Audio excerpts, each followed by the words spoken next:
Di subtema 1 ini kita akan belajar tentang organ gerak hewan. Oke? Sahabat-sahabat semua, langsung saja kita mulai ya. Hari Minggu adalah hari libur sekolah. Namun demikian, menurut Edo, hari Minggu bukanlah hari yang harus dilewatkan begitu saja. Sejumlah rencana telah ia persiapkan, mulai dari memenuhi ajakan Benny untuk berlatih berenang, menemani Lani membeli buku, hingga pergi ke kandang kelinci. Dari sejumlah rencana tersebut, Edo lebih memilih untuk pergi ke kandang kelinci. Setelah membantu ibu membersihkan rumah, Edo pamit untuk berkunjung ke rumah Pak Rudi. Pak Rudi adalah peternak kelinci yang sukses di kampungnya. Kandang kelincinya sangat luas, terletak di pekarangan belakang rumah.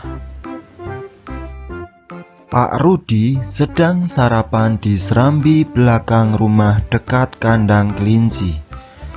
Serambi itu terbuka sehingga pemandangannya sangat luas. Udara pagi juga dapat leluasa masuk. Selesai sarapan, Pak Rudi mengajak Edo untuk melihat-lihat kandang kelinci. Edo senang sekali.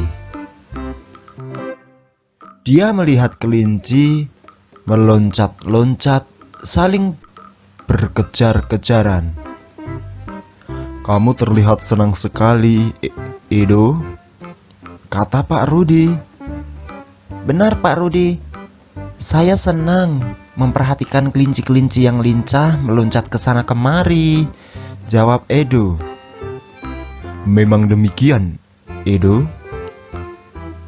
Kelinci dapat meloncat-loncat dan berlari seperti tidak pernah lelah karena memiliki organ gerak yang kuat," kata Pak Rudi.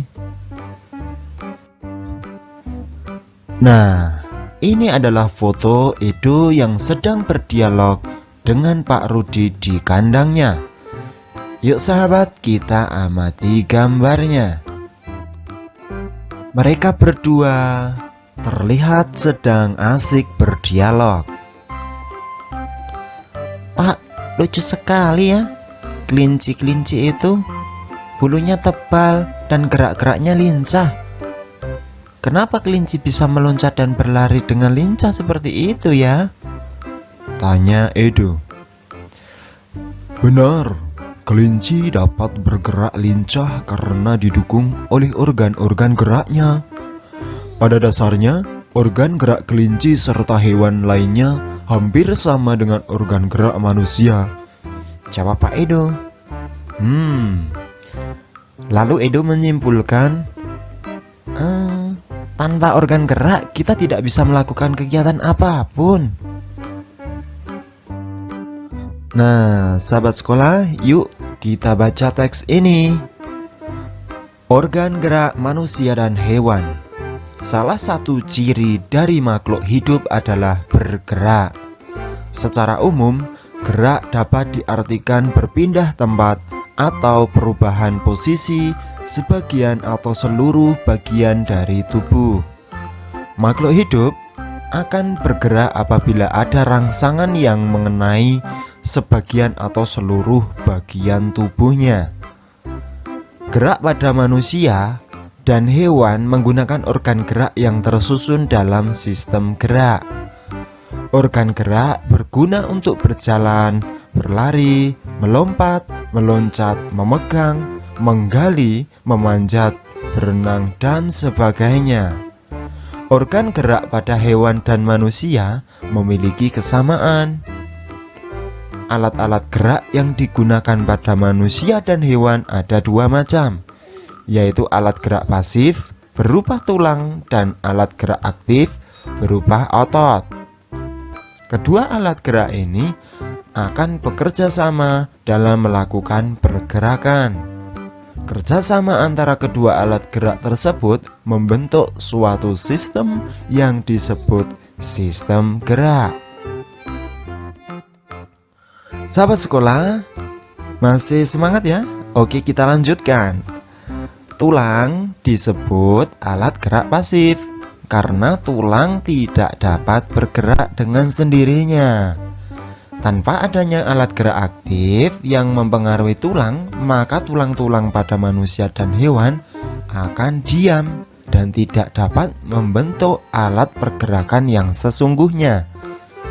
Walaupun merupakan alat gerak pasif, akan tetapi tulang mempunyai peranan yang besar dalam sistem gerak manusia dan hewan. Otot disebut alat gerak aktif karena otot memiliki suatu senyawa kimia yang membuatnya dapat bergerak. Pada saat otot yang menempel pada tulang bergerak, otot tersebut akan membuat tulang bergerak. Baik sahabat sekolah, selanjutnya ayo kita berlatih.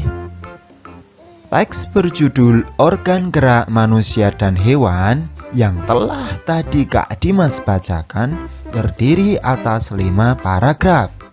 Masing-masing paragraf tersusun dari ide atau gagasan pokok ditambah dengan kalimat-kalimat pengembang. Ide pokok adalah gagasan yang menjadi dasar sebuah paragraf. Ide pokok disajikan ke dalam bentuk kalimat utama. Kalimat utama yang memuat ide pokok ini bisa berada di awal paragraf, bisa di tengah paragraf, atau bahkan di akhir paragraf. Berikut ini contohnya. Tadi bacaan tadi paragraf 1, ide pokoknya adalah salah satu ciri dari makhluk hidup adalah bergerak. Nah, ini terletak di awal paragraf.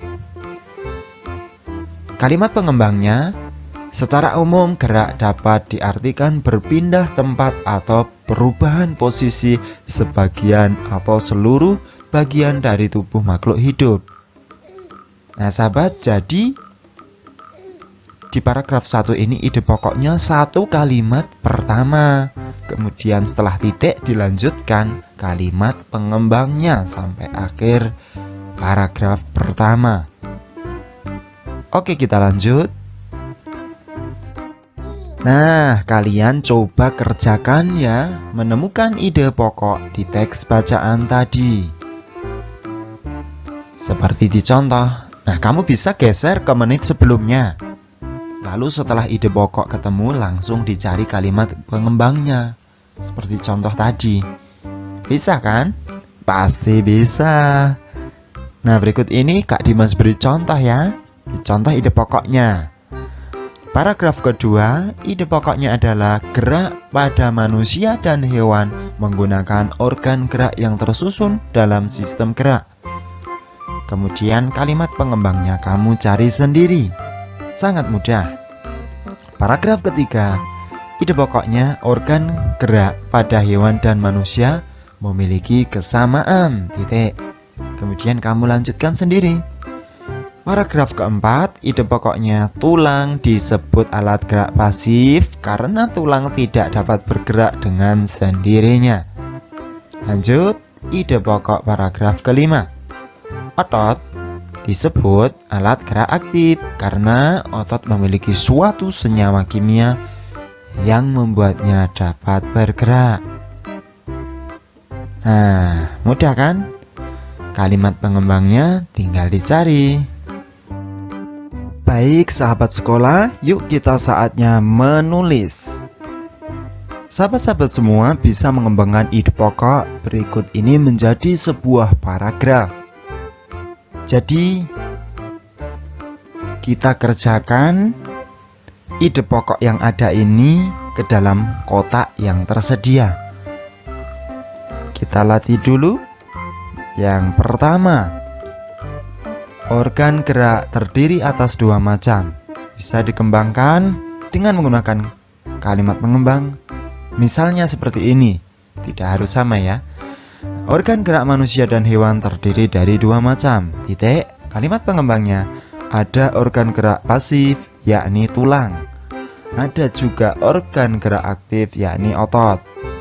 Tulang dan otot memiliki fungsi masing-masing dalam sistem gerak manusia dan hewan. Nah, mudah bukan? Jadi kalimat pengembang itu menjelaskan kalimat utama. Oke, kita coba untuk paragraf kedua. Ide pokoknya, organ gerak banyak sekali fungsinya. Pengembangannya seperti ini. Organ gerak banyak sekali fungsinya. Titik. Kalimat pengembangnya, dengan organ gerak kita dapat melakukan gerakan-gerakan dalam kegiatan sehari-hari. Misalnya, berjalan, berlari, memanjat, memegang, berenang, menggenggam, menoleh, dan lain-lain. Oke, mudah sekali ya. Sekarang kita lanjut. Anak-anak, masih ingatkah kalian apa itu paragraf utama? Ya, betul. Ide pokok suatu paragraf. Nah, apabila paragraf utama terletak di awal kalimat disebut paragraf deduktif. Kemudian apabila di akhir disebut paragraf induktif. Betul sekali. Nah, coba simak bacaan berikut. Organ gerak manusia dan hewan. Salah satu ciri dari makhluk hidup adalah bergerak. Secara umum, gerak dapat diartikan berpindah tempat atau perubahan posisi. Makhluk hidup akan bergerak apabila ada rangsangan yang mengenai sebagian atau seluruh bagian tubuhnya. Manakah ide pokok dari bacaan tadi?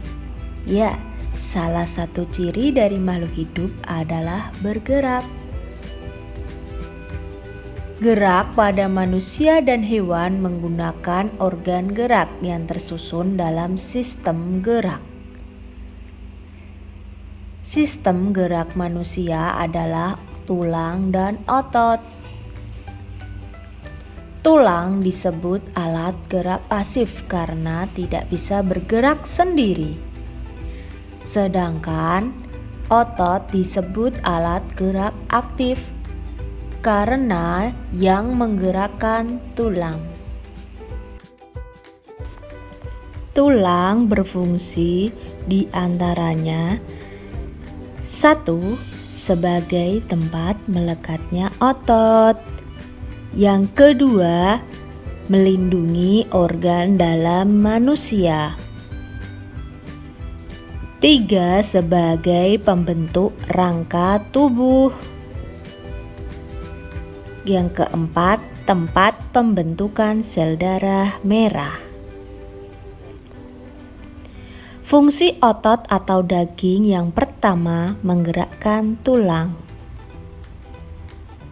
Yang kedua, mempertahankan postur atau posisi tubuh. Yang ketiga, mengatur saluran dalam sistem tubuh.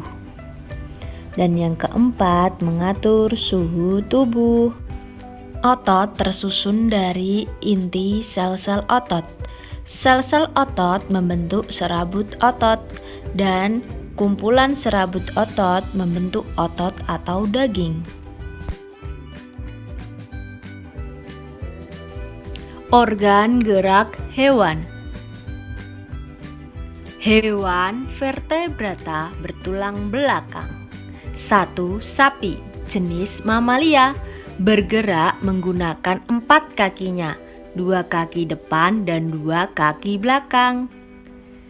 2. Kelinci, bergerak menggunakan 2 kaki depan yang pendek dan 2 kaki belakang yang panjang untuk melompat. 3. Katak amfibi, bergerak dengan 2 kaki depan dan 2 kaki belakang yang lebih panjang. 4. Ikan Pisces, bergerak dengan menggunakan sirip dan ekornya. 5. Ular, Ular bergerak secara melata menggunakan tubuhnya yang lentur karena tersusun dari ruas-ruas tulang. Hewan avertebrata tidak punya tulang belakang. 1. Kupu-kupu bergerak dengan sayapnya yang tipis namun menempel kuat di tubuhnya. Yang kedua, ubur-ubur bergerak menggunakan tentakelnya yang berada di dekat mulut. Siput moluska bergerak dengan otot-otot tubuhnya yang lunak dan lendir yang memudahkan berjalan.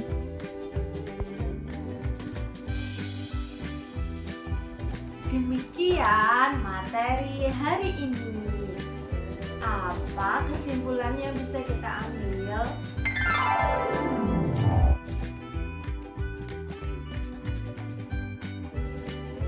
Demikian video kali ini.